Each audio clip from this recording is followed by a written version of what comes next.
बिस्मिल्लाहिर्रहमानिर्रहीम। अल्लाहुम्मा सल्लि अला मुहम्मद व अला आलि मुहम्मद कमा सल्लैता अला इब्राहीम व अला आलि इब्राहीम इन्नका हमीदुम मजीद। अल्लाहुम्मा बारिक अला मुहम्मद व अला आलि मुहम्मद कमा बारकता अला इब्राहीम व अला आलि इब्राहीम इन्नका हमीदुम मजीद। जी किड्स, आज जो हमारा टॉपिक है वो है लैटिस एनर्जी। जो पहला टॉपिक आज हम डिस्कस करेंगे that is about the lattice energy. मैं एक एग्जांपल लेता हूं। मसलन मेरे पास Na पॉजिटिव या Na+1 ये गैसियस आयन है। ये क्या है? Gaseous ion. और एक और Cl नेगेटिव, ये भी क्या है? Gaseous ion. इन दोनों को मिलाकर मैं लिख रहा हूं NaCl। इट मीन्स ये जो NaCl बना है ये सॉलिड फॉर्म में है।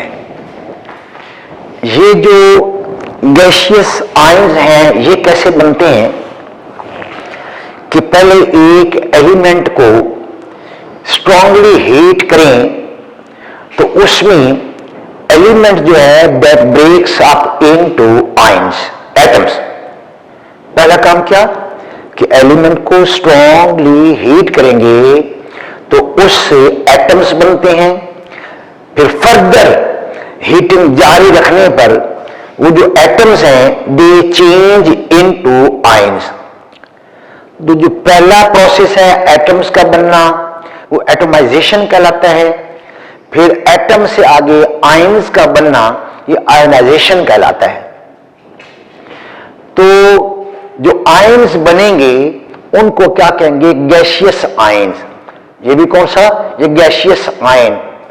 जब ये दो आयंस मिलते हैं तो दे change into sodium chloride solid. Sodium chloride solid. और हमने कई जगह पहले पढ़ा है कि when a bond is formed, the heat is given out. Energy in the form of heat is given out. जब भी बॉन्ड बनता है तो एनर्जी हीट की शक्ल में बाहर निकलती है।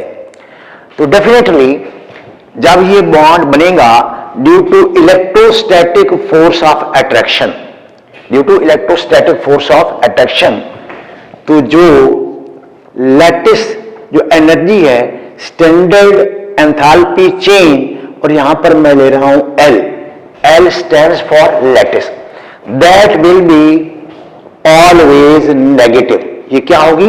नेगेटिव होगी। Na पॉजिटिव Cl नेगेटिव आपस में मिलेंगे, बॉन्ड बनाएंगे, तो जो एंथैल्पी चेंज होगी उसको क्या कहेंगे? Lattice energy. क्योंकि मैं -787 kJ पर मोल, ये मैं इसकी एक एग्जांपल ली है, इसकी वैल्यू -787 kJ पर मोल। तो हम बड़ी आसानी से लैटिस एनर्जी को इस पहली एग्जांपल के मुताबिक डिफाइन कर सकते हैं कि when gaseous ions are brought nearer to each other. ये इन्फिनिटी पे थे, पहले इनमें कोई अट्रैक्शन नहीं थी, इनको नजदीक ले आए ताकि ये आपस में इन्होंने बॉन्ड बनाया। तो during the formation of 1 mole of the NaCl, ये ख्याल, ये शर्त है, ये एक जो NaCl है ये एक फार्मूला यूनिट है, एक नहीं बनाना, 1 मोल तकरीबन 58.5 ग्राम जब NaCl बनाएंगे तो इस दौरान जो हीट निकलेगी उसको क्या कहेंगे? Lattice energy. क्या कहेंगे? तो लैटिस एनर्जी की पहली डेफिनेशन कि गैसियस आयंस इन्फिनिटी पे मौजूद हैं, उनको नजदीक लाए हैं ताकि उससे 1 मोल NaCl हासिल हुआ है। तो इस दौरान बॉन्ड बने हैं, इलेक्ट्रोस्टैटिक फोर्स ऑफ अट्रैक्शन की वजह से और बॉन्ड बनने के दौरान जो हीट निकली है वो कितनी है, -787 kJ पर मोल। ये ख्याल रखिएगा, ये -787 है, किलो जाउल है, और 1 मोल NaCl बनने के बाद ये हमें मिली है। अब इसका उलट कि मेरे पास NaCl का 1 मोल मौजूद है और ये है कौन सा, सॉलिड। अब एक बार फिर हमने अब इसको हीट देनी है, energy in the form of heat हम इसको प्रोवाइड करेंगे, so that 1 mole of NaCl, शर्त क्या है कि 1 mole of NaCl breaks up into its gaseous ion, ये Na+1 या 1 पॉजिटिव गैसियस या ओनली प्लस क्या है, Cl-1 या ओनली माइनस, और ये भी गैसियस। और इस दौरान जो standard enthalpy change for the lattice है दैट इज +787 kJ पर मोल। अब इतनी एनर्जी हमें देनी पड़ी, तो मैं कह सकता हूं कि लैटिस एनर्जी को एक और तरीके से भी डिफाइन कर सकते हैं कि when 1 mole of the solid ionic compound is broken down into its gaseous ions, the energy in the form of heat is needed, that is named as what, lattice energy. और condition क्या है कि 1 मोल हमने solid को तोड़ना है उसके gaseous ions में। ये तो है इंट्रोडक्शन भी, थोड़ी सी डेफिनेशन भी, और उसके 2 एग्जांपल भी, किसकी, लैटिस एनर्जी की। अब हम लैटिस एनर्जी में कुछ वेरिएशंस देखते हैं कि जो लैटिस एनर्जी है एक ग्रुप में कैसे होती है और अलोंग द पीरियड कैसे होती है। मोस्टली 2 फैक्टर्स हैं जिनके ऊपर लैटिस एनर्जी डिपेंड करती है। पहला फैक्टर क्या है, साइज ऑफ द आयन, दूसरा है चार्ज ऑन द आयन, तो 2 फैक्टर्स मैं लिख रहा हूं, कौन कौन से factors on which lattice energy depends, lattice energy depends या लैटिस एनर्जी चेंजेस या डिस्टर्ब्स। तो आपने ये बुक जरूर खोल के सामने रखनी है। तो अब मैं फैक्टर्स लिख रहा हूं। जो पहला फैक्टर है वो कौन सा है, size of the ions, size of the ions. मैं इसके लिए एक ले रहा हूं Na पॉजिटिव, ये साइज ऑफ द आयन है। ये ग्रुप 1A अल्कली मेटल्स का ये एक आयन है और उसका मैंने एक ये साइज बनाया है। इधर मैं ले रहा हूं, ये है F नेगेटिव फ्लोराइड, यहां पर है ये Cl नेगेटिव क्लोराइड, यहां पर ये है ब्रोमाइड और यहां पर ये कौन सा है, आयोडाइड। ग्रुप 1A में से अल्कली मेटल्स में से मैंने सिर्फ सोडियम लिया है, जबकि इधर क्या जो ग्रुप 7 के जो हेलाइड्स हैं वो मैंने लिखे fluoride, chloride, bromide and iodide. ये भी गैसियस आयन्स हैं, ये भी गैसियस आयन ही है। तो जब ये सोडियम फ्लोराइड के साथ मिलेगा तो इस दौरान कुछ एनर्जी रिलीज होगी, इस दौरान कुछ एनर्जी रिलीज होगी। अब इसमें जो standard enthalpy change for the lattice, क्योंकि ये आयोनिक बॉन्ड बनेगा, जब आयोनिक बॉन्ड बनेगा तो वो लैटिस के ऊपर आयन्स अपने आप को क्या कर लेंगे, अरेंज कर लेंगे। और मैं फर्ज कर लेता हूं कि यहां पर ये 10 है, ये ख्याल रखिएगा 10 kJ पर मोल, ये सपोज्ड वैल्यू है। ये क्या है, सपोज्ड वैल्यू, ये एग्जैक्ट वैल्यू नहीं है।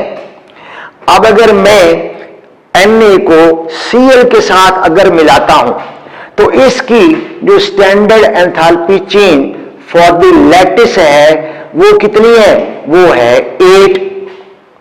फिर उसके बाद Na combines with the Br negative, एक बार फिर आयनिक बॉन्ड बनेगा, तो इसमें standard enthalpy change for the lattice वो कितनी है, वो 6 है। इसी तरह अगर मैं Na को आयोडाइड से मिलाता हूं तो standard enthalpy change for the lattice that is equal to 4 kg पर मोल। ये सारी जो वैल्यूज ली हैं ये समझाने के लिए ली हैं, और ये एग्जैक्ट वैल्यूज नहीं है, ये सपोज्ड वैल्यूज हैं, तो आपने से परेशान नहीं होना। तो जैसे जैसे हम यहां से नीचे आए फ्लोराइड टू आयोडाइड, तो जो साइज ऑफ आयंस है वो इंक्रीज हुआ है। साइज ऑफ द आयन क्या हुआ, इंक्रीज हुआ है, लेकिन इसका साइज फिक्स्ड है। कैटायन फिक्स्ड है, कांस्टेंट है, जबकि वहां पर वो चेंज हो रहे हैं। तो ऊपर से नीचे देखें तो लैटिस एनर्जी डिक्रीज हुई है। तो क्या मैं कह दूं कि जब साइज ऑफ द आयंस बढ़ेगा तो लैटिस एनर्जी कम होगी? तो मैं ओवरऑल यहां पर एक ये standard enthalpy change of the lattice inversely proportional to the size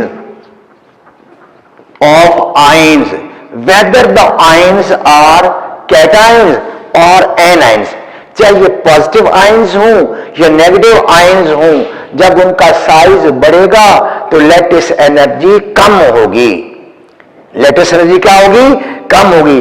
देखा कि ऊपर से नीचे साइज बड़ा होता जा रहा है, इसका साइज बड़ा है इससे, इसका साइज बड़ा है इससे, इसका साइज बड़ा है इससे, तो ऊपर से नीचे size of the ion increase हो रहा है, तो लिहाजा जो लैटिस एनर्जी 10, 8, 6, 4 कम होती जा रही है।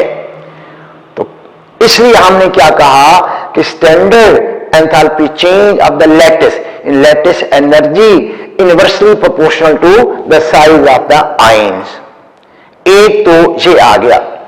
अब इसी तरह अब मैं यूं ले रहा हूं कि मेरे पास ये Cl नेगेटिव का गैसियस आयन है, ये कांस्टेंट है, ये मैंने हैलोजेंस में से ले लिया।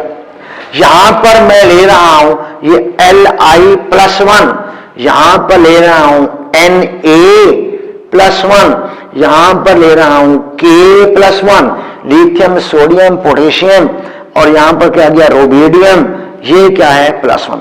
अब ऊपर से नीचे अगर मूव करें तो कैटायन का साइज बढ़ रहा है, इसका साइज ज्यादा है इससे, इसका साइज ज्यादा है इससे, और इसका साइज ज्यादा है इससे। पहले हमने हेलोजन का साइज बढ़ाया है, अब किसका, अल्कली मेटल्स का, और क्लोराइड गैसियस आयन को कांस्टेंट रखा है। तो ये पहला जो है ये बॉन्ड बना, दूसरा आयनिक बॉन्ड ये बना, तीसरा ये बॉन्ड बना, चौथा ये बॉन्ड बना। तो इसमें भी जो standard enthalpy change of the lattice है ये डिक्रीज होगी, यहां भी क्या होगा, ये डिक्रीज होगी। पहले ये कांस्टेंट लिया था, वो वेरिएबल ये थे, अब ये कांस्टेंट है क्लोराइड, और ये सारे कौन से हैं, वेरिएबल। तो इसलिए मैंने कहा कि आयंस चाहे कैटायंस हों, आयंस चाहे एनायंस हों, उनके साइज के साथ जो standard enthalpy change of the lattice है, यानी लैटिस एनर्जी, इसका क्या रिलेशन है, इनवर्स रिलेशन है, इनवर्स रिलेशन। तो from top to the bottom size of the ion increases, that's why lattice energy decreases. अब इसकी रीजन क्या है, इसकी वजह क्या है, जैसे जैसे साइज बड़े होते जाएंगे, जैसे जैसे आयन के साइज, आयन का साइज बड़ा होता जाएगा, तो उनमें जो पैकिंग है वो लूज होती जाएगी। यहां पर ये Na और F के दरमियान पैकिंग ज्यादा है एज कंपेयर टू सोडियम और Cl। यहां पर देखें सोडियम और आयोडाइड, तो वो इसमें जो पैकिंग है बिल्कुल लूज है, दूर दूर आयन्स मौजूद हैं, तो दूर दूर वाली चीजों को तोड़ना आसान होता है एज कंपेयर टू नजदीक नजदीक वाली चीजों को। ये था दो फैक्टर। अब एक चीज और दूसरी बता दूं कि अगर हम चार्ज डेंसिटी की बात करें, किसकी बात करें, चार्ज डेंसिटी की, तो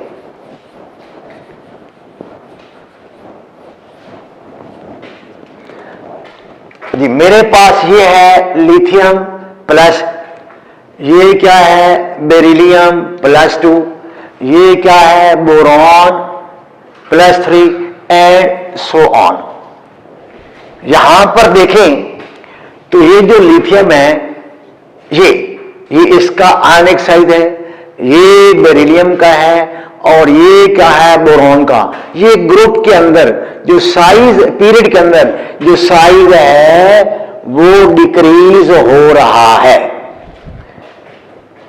along the period from left to the right। जो आयन्स का साइज है वो कम होता जा रहा है, ये लिथियम का है, ये बेरिलियम का है, ये बोरॉन का है, और इनके ऊपर जो चार्ज डेंसिटी है वो बढ़ रही है। एक पर +1 चार्ज है, बेरिलियम पर +2 चार्ज है, बोरॉन पर +3 चार्ज है, यानी चार्जेस की क्वांटिटी बढ़ती जा रही है, चार्ज डेंसिटी बढ़ती जा रही है। तो अब लैटिस एनर्जी क्या होगी कि standard enthalpy change for the lattice directly proportional to the charge density. Charge density या क्वांटिटी ऑफ चार्ज, अगर चार्ज की क्वांटिटी बढ़ेगी तो standard enthalpy change for the lattice ये भी बढ़ेगी, अगर ये कम होगी तो ये भी क्या हो जाएगी, ये कम हो जाएगी। तो पहला क्या था ग्रुप के अंदर, अब दूसरा फैक्टर कौन सा है पीरियड के अंदर। ग्रुप में क्या है साइज ऑफ द आयन्स है, जबकि पीरियड में क्या है charge density of the ions है ये भी सारे के सारे गैसियस एटम्स।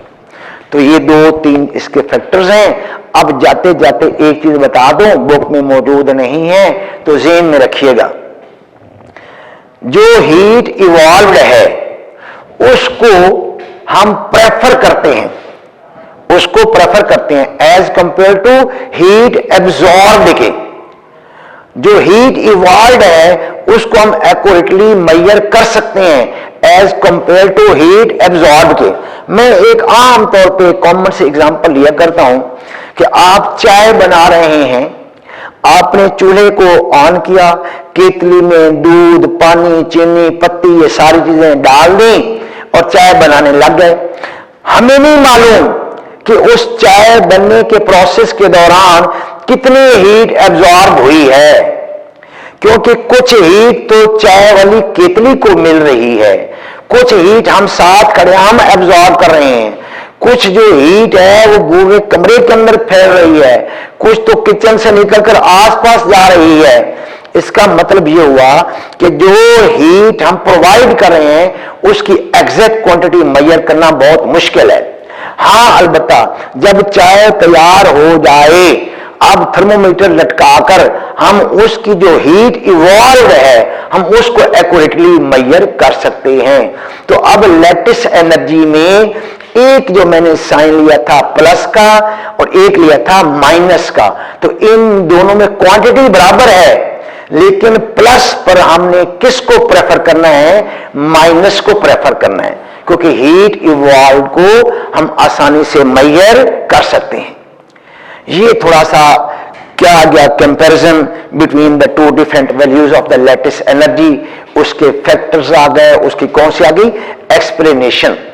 तो बुक आपने खोल के सामने रखी हुई है, आपने बुक वाला याद करना है। मैं जो डायग्राम बना रहा हूं ये रफ पे बना लेना, एग्जाम में इनको बनाने की जरूरत नहीं होती क्योंकि इतना टाइम नहीं होता, ये सिर्फ समझने के लिए चीजें हैं जी। तो इसके साथ ही जो लैटिस एनर्जी है उसके जो फैक्टर्स हैं वो भी मैंने सारे डिस्कस कर दिए हैं। अब एक आयोनिक सॉलिड की बड़ी इंपॉर्टेंट प्रॉपर्टी है जो कि नेक्स्ट टॉपिक जो हमारा है आयोनिक सॉलिड्स, कोवलेंट सॉलिड या कोवलेंट क्रिस्टल, मॉलिक्यूलर सॉलिड्स, या मेटेलिक सॉलिड। अब आपके सिलेबस का ये एक हिस्सा है, वो जरा सुन लें। तो मैं चंद एक पहले रीजनिंग क्वेश्चन बता दूं जो मोस्टली पास पेपर में भी हैं और हो सकता है कि आपके एग्जाम में दे दें। आयोनिक सॉलिड जो कि अभी हमने काफी हिस्सा पढ़ चुके हैं, उसके मुतालिक क्वेश्चन ये है कि जो सोडियम क्लोराइड है सॉलिड, क्या ये इलेक्ट्रिसिटी कंडक्ट करता है? अगर नहीं करता तो क्यों? अगर हमें हर सूरत इसमें से इलेक्ट्रिक करंट पास कराना है तो हमें क्या करना पड़ेगा? तो पहला जवाब सुन लीजिए कि NaCl sodium chloride solid doesn't conduct electricity. Electric current can not flow through the solid crystal of the sodium chloride. वजह क्या है? बिकॉज पॉजिटिव आयन यानी सोडियम पॉजिटिव और Cl नेगेटिव आयन, ये कौन से chloride ion, they are present on their fixed position, they are entrapped on the lattice points। ये crystal lattice के जो कल मैंने पॉइंट्स बताए थे, उनके ऊपर जो ये आयन्स हैं पॉजिटिव और नेगेटिव, ये एंट्रैप्ड होते हैं। They are unable to move, वो तो कहीं मूव ही नहीं कर सकते। और हमने कई बार पढ़ा हुआ है कि जो पैसेज ऑफ इलेक्ट्रिसिटी है या इलेक्ट्रिक करंट है, that is because of two things, या तो फ्री इलेक्ट्रॉन्स हो या मोबाइल आयन्स हो। तो फ्री इलेक्ट्रॉन वाली बात तो है ही नहीं आयनिक सॉलिड में, तो फिर क्या चीज है? आयन्स। आयन्स फिक्स्ड हैं, लैटिस पॉइंट्स के ऊपर बिल्कुल जकड़े हुए हैं, बंधे हुए हैं, वो मूव ही नहीं कर सकते। तो इलेक्ट्रिक करंट, इलेक्ट्रिसिटी कैसे फ्लो करेगी? अब हमने इसको अगर फ्लो कराना है तो फिर क्या करेंगे? या तो हम NaCl को एक्वस सोल्यूशन की शक्ल में चेंज करेंगे, पानी के अंदर डालेंगे, तो जो सोडियम पॉजिटिव आयन और Cl नेगेटिव आयन्स हैं, they will be able to move. अब वो हरकत करने के काबिल हो जाएंगे और इलेक्ट्रिसिटी कंडक्ट हो जाएगी। मैं इसकी यूं मिसाल दिया करता हूं कि एक बच्चा यहां बिल्कुल इस फ्रंट वाले कॉर्नर में बैठा हुआ है और मैंने उसको दीवार के साथ जंजीर से बांध दिया है, और एक बच्चा वो बिल्कुल आखिर पर उस कोने में बैठा हुआ है और उसको भी मैंने एक जंजीर से बांध दिया है। अब इस फ्रंट कॉर्नर वाले बच्चे को मैंने एक बुक दी, जाओ उस बच्चे को देकर आओ। क्या वो बुक उस बच्चे की तरफ लेके जा सकता है? मुमकिन ही नहीं है, ये तो बेचारा दीवार के साथ बंधा हुआ है। मैंने उसको बुलाया कि आओ बेटा आकर बुक ले जाओ, वो भी नहीं आ सकता। क्यों? वो भी दीवार के साथ बंधा हुआ है। It means when ions are present on their fixed position, electric current can not flow. तो इसलिए solid NaCl crystal do not conduct electricity. हां, अगर एक्वस सॉल्यूशन की शक्ल में उनको यानी पानी में हल कर लिया जाए तो फिर वो कंडक्ट करते हैं। अगर हम एक्वस सॉल्यूशन नहीं बनाते, हम सोडियम क्लोराइड इसको तकरीबन 801 डिग्री सेल्सियस पे, इसका मेल्टिंग पॉइंट है सोडियम क्लोराइड का, इतना हीट करें तो फिर ये मेल्ट हो जाता है। लेकिन इस हीटिंग पे जो कंजम्पशन ऑफ फ्यूल है वो बहुत ज्यादा है, और कंजम्पशन ऑफ फ्यूल के साथ साथ जो एपैरेटस है जिसमें हम उसको मेल्ट करना चाह रहे हैं, that apparatus can be break, वो टूट भी सकता है। इसलिए हम इसके अंदर थोड़ा सा कैल्शियम क्लोराइड डाल देते हैं। जब कैल्शियम क्लोराइड या कैल्शियम फ्लोराइड डाल देंगे, ज्यादातर बेहतर है कैल्शियम क्लोराइड की थोड़ी सी क्वांटिटी, तो उसका जो मेल्टिंग पॉइंट है सोडियम क्लोराइड का वो 801 डिग्री सेल्सियस से कम होकर 600 डिग्री सेल्सियस पे आ जाएगा। अब 201 डिग्री सेल्सियस टेम्परेचर कम देना पड़ा, फ्यूल की कंजम्पशन भी कम होगी और जो एपैरेटस है वो भी टूटने से बच जाएगा। ठीक है ना? तो इस तरह ये NaCl मेल्ट हो जाएगा। अब ये जो NaCl मेल्ट हुआ है, इसमें भी जो आयन्स हैं Na पॉजिटिव और Cl negative ion, they are free to move, वो अब मूव कर सकते हैं और इलेक्ट्रिक करंट भी कंडक्ट हो सकता है। तो सॉलिड स्टेट में नहीं, एक्वस सॉल्यूशन की शक्ल में भी है और मोल्टन स्टेट की शक्ल में भी इलेक्ट्रिकल कंडक्टिविटी है। एक और प्रॉपर्टी जरा सुन लें, ये आयनिक कंपाउंड जो पूछी जाती है कि ionic compounds are usually brittle, ये क्या है? ये ब्रिटल है। ब्रिटल का मतलब जब इनके ऊपर कोई प्रेशर अप्लाई करें तो ये आयनिक कंपाउंड जो है ये टूट जाते हैं। क्या? ये आयनिक कंपाउंड टूट जाते हैं। मसलन मैं लेता हूं NaCl, ये मेरे पास एक Na पॉजिटिव है और ये Cl नेगेटिव है, फिर ये Na पॉजिटिव है और ये Cl नेगेटिव है, डॉट डॉट डॉट।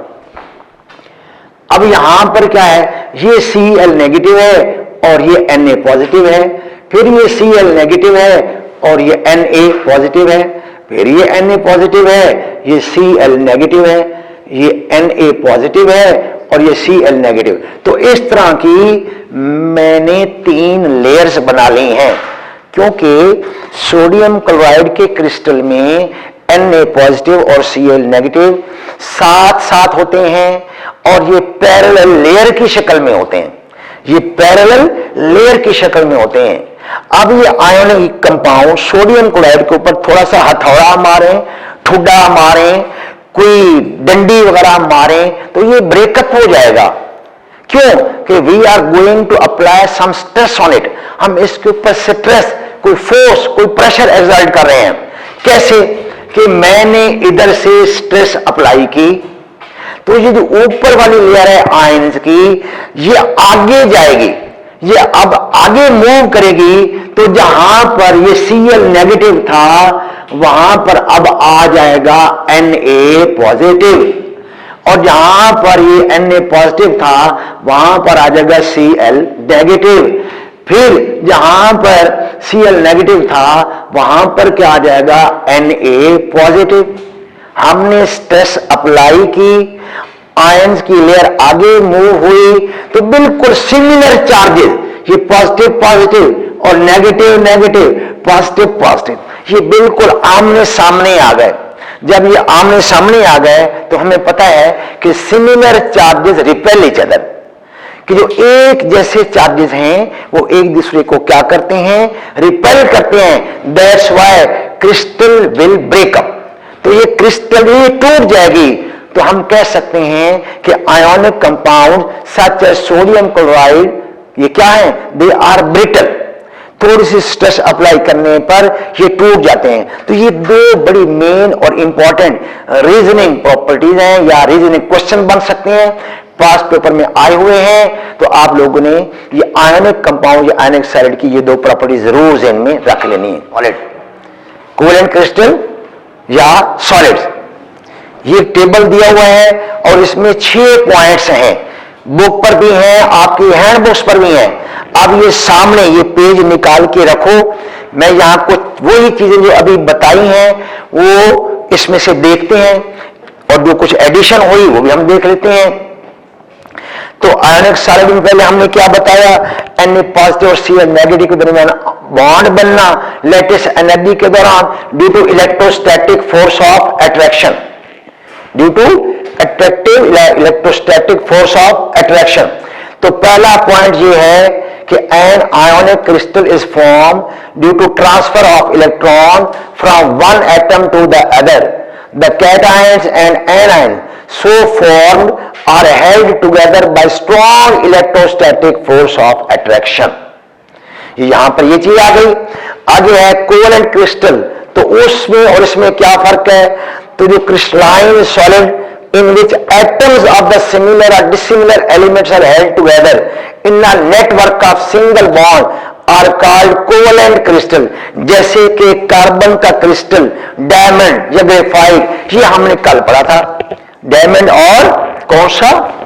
ग्रेफाइट के क्रिस्टल, जिसको मैंने बताया था कि डायमंड जो है वो इलेक्ट्रिसिटी कंडक्ट करता है जी। नंबर 2 पे देखें तो formation of NaCl, sodium chloride के बाद जो बन रहा है, पहले Na जिसके ऊपर 2 इलेक्ट्रॉन है, 8 है और ये 1 है, वो चेंज हो रहा है Na पॉजिटिव कैटायंस में। ये जरा देखो कि मैंने यहां पर लिया ये Na सोडियम, इसके पहले ऑर्बिट में 2 इलेक्ट्रॉन, ये शेल में, दूसरे में 8 और तीसरे में 1। ये न्यूट्रल एटम है। ये क्या है? Neutral atom. जब हमने अभी लेटेस्ट एनर्जी में देखा कि इसको energy in the form of heat जब हमने प्रोवाइड की, तो इसकी आयनाइजेशन हो गई, Na में 2 और 8 इलेक्ट्रॉन रह गए और एक जो इलेक्ट्रॉन है वो यहां से निकल गया। अब इस Na के ऊपर चार्ज आ गया, कौन सा? पॉजिटिव, और ये क्या बन गया है? ये गैसियस आयन बन गया। क्या बन गया? Gaseous ion. सोडियम एलिमेंट को पहले हम क्या करेंगे? हीट करेंगे ताकि उसको एनर्जी मिले, तो एटम में कन्वर्ट हो जाएंगे। उसको क्या कहेंगे? Standard enthalpy change of the atomization. एक मोल एलिमेंट से एक मोल एटम का बनाने के लिए जितनी हम हीट देंगे उसको standard enthalpy change of the atomization कहेंगे। फिर उसको फर्दर जब एटम्स बन गए तो मजीद हीट देंगे, तो एक मोल उन एटम्स को गैसियस आयंस में कन्वर्ट करेंगे, तो इसको क्या कहेंगे? Standard enthalpy change of the ionization, जो कि उसकी आयंस बनी है। अब ये जो इलेक्ट्रॉन निकला है ये कहां जाएगा? आप जरा देखें कि यहां पर मैं ले रहा हूं Cl, इसके पहले शेल में 2 इलेक्ट्रॉन, दूसरे में 8 और तीसरे में 3। तो ये तीसरे में 7, तो ये अपने 8 इलेक्ट्रॉन वैलेंस शेल में रखने की कोशिश करेगा। अब इसका outermost shell partially filled है, 1 इलेक्ट्रॉन है, जबकि इसमें कितने? 7 इलेक्ट्रॉन हैं। तो ये अपना ये जो इलेक्ट्रॉन है इसको शिफ्ट करेगा, तो ये 1 इलेक्ट्रॉन लेकर क्या बना देगा? Cl2 8 और ये 8, और इस पे चार्ज कौन सा आ जाएगा? ये नेगेटिव। एक बार फिर ये एटम्स हैं और ये क्या है? ये गैसियस आयंस हैं, Cl नेगेटिव। अब इन दोनों Na पॉजिटिव और Cl नेगेटिव दोनों गैसियस आयंस हैं, मिलकर क्या बना देंगे? NaCl, क्योंकि इसके पॉजिटिव और नेगेटिव के दरमियान इलेक्ट्रोस्टैटिक फोर्स ऑफ अट्रैक्शन आ गई और हमने NaCl ये सॉलिड बना लिया। तो जो बॉन्ड बना है इसके दरमियान इसको आयोनिक बॉन्ड बोलते हैं, और जो सॉलिड है ये कौन सा? ये आयोनिक सॉलिड है जी। नेक्स्ट चीज देखें कि नंबर 3 पे दी हुई है कि ionic compounds are non-conductors of electricity in the solid state. However, they conduct electricity in molten state or in solution form because ions become free. ये जो कुछ देर पहले मैंने आपको बताई है वो बात आ गई। जबकि जो कोवेलेंट कंपाउंड्स हैं इसमें क्या है कि they are bad conductor of electricity with the exception of graphite. Diamond नहीं करता, ग्रेफाइट करते, ये भी हम डिस्कस कर चुके हैं पहले जी। नेक्स्ट पॉइंट कौन सा है? जो आयनिक कंपाउंड्स हैं they have definite geometric shape. Definite जैसे NaCl क्यूबिक शक्ल है उसकी, क्यूब नुमा, ये कल हमने ये भी डिस्कस किया था। जबकि कोवेलेंट बॉन्ड इज डायरेक्शनल इन, जबकि जो कोवेलेंट बॉन्ड है या कोवेलेंट कंपाउंड्स हैं they have definite shape in 3 dimension with a network structure, जैसे SiO2 सिलिकॉन डाइऑक्साइड वगैरह, ये एक नेटवर्क शो करते हैं, लेयर की शक्ल में वो अरेंज होते हैं। जिन 5वां पॉइंट है the ionic bonds are non directional in nature, therefore ions are tightly packed in them. Non directional rigid, जो मैं भी बात बता रहा था कि इसको इधर बांधा हुआ है उसको उधर बांधा हुआ है, आयनिक सॉलिड में ये नॉन डायरेक्शनल है, ये रिजिड है, ये मूव नहीं कर सकते। जबकि कोवेलेंट कंपाउंड्स वो कौन सा? डायरेक्शनल, क्योंकि उनमें आइसोमेरिज्म आमतौर पे पाया जाता है। तो उसमें दिया हुआ है कि covalent bond is directional in nature, therefore these solids have open structure due to valency of atoms directed in different directions. फिर आयनिक कंपाउंड में एक और है, they do not exist in the form of molecules due to their ionic nature, जबकि covalent compound they may be called as joint molecule due to their covalent nature। ये भी हम chapter 1 से discuss करते आ रहे हैं कि NaCl को यानी सोडियम क्लोराइड यानी NaCl को, ये ख्याल रखिएगा, सोडियम क्लोराइड का ऊपर मैंने एक फार्मूला लिखा है, नीचे मैंने नाम लिखा है। ये नमक का जो NaCl है ये मॉलिक्यूलर फार्मूला नहीं है। NaCl को सोडियम क्लोराइड का मॉलिक्यूलर फार्मूला कहना एप्रोप्रिएट नहीं है, मौजू नहीं है, सूटेबल नहीं है, ये अच्छा नहीं है, मत कहें इसको मॉलिक्यूलर फार्मूला। ये फार्मूला यूनिट है, NaCl फार्मूला यूनिट है। तो जितने भी आयनिक कंपाउंड्स होते हैं उनके फार्मूला यूनिट्स होते हैं, उनके मॉलिक्यूलर फार्मूलाज नहीं होते।